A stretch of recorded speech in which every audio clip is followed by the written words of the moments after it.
Good morning, this is Deborah Matthews with my thought for today.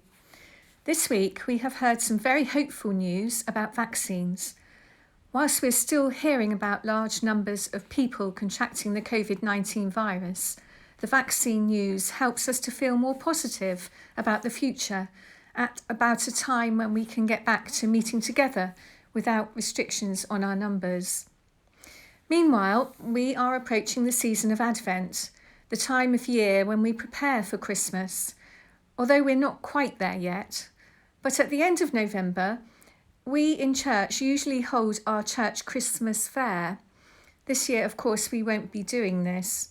At least, we will not be going along to the parish centre filled with Christmas decorations and listening to Christmas music to support church funds by buying the craft items lovingly created and the bric-a-brac items generously donated, or even sampling the delicious homemade cakes, all supplied to help raise money.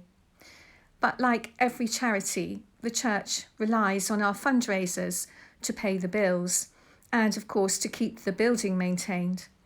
So this year we are holding not the Christmas fair.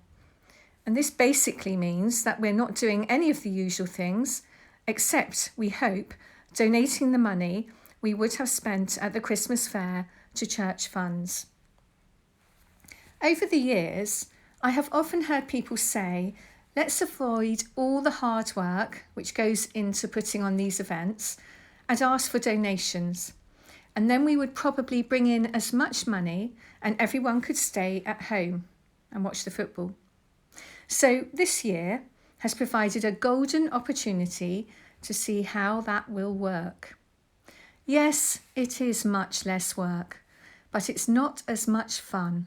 So I have a suspicion that next year, God willing, we will all be rather keen to get back to our craft making and baking in an effort to bring us all together to celebrate our gifts and meet up face to face. We are all given talents, and they are to be used, not hidden. And although we need the money, the point of fundraising events is much broader than just raising money. It is important for us to meet together and to celebrate our talents.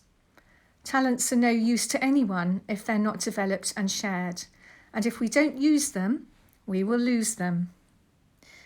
Well, this weekend, apart from the great St. Michael and All Saints, not the Christmas fair, it is the weekend for children in need.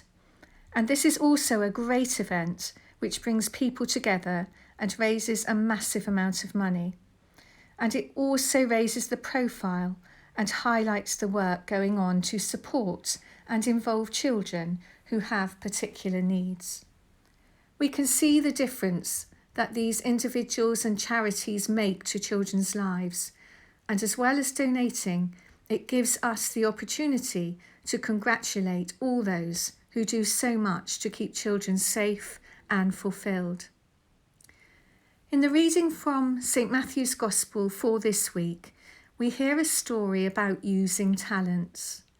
A man going on a journey entrusted his property to his workers. To one he gave 5 talents, to another 2, and to another 1, according to their ability. When he returned, the one who had 5 talents had used them and made 5 more. The one with 2 talents made 2 more. But the one who was given 1 talent didn't bother trying to increase it, so he buried it until the owner came back, and then he dug it up. And of course, the master was delighted with his first 2 workers and praised them, but the one who hid his talent was condemned. After all, what is the point of having a talent if all we are going to do with it is to bury it? Jesus tells this story to encourage us to be generous with what we have, whether that is our money or our abilities. If we are generous with them, they will go on to increase and reach those who are most in need of them, and in turn enable them to do the same.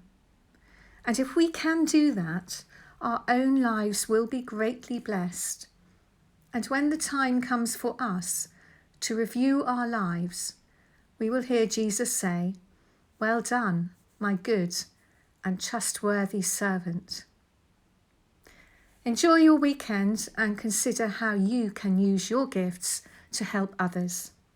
God bless.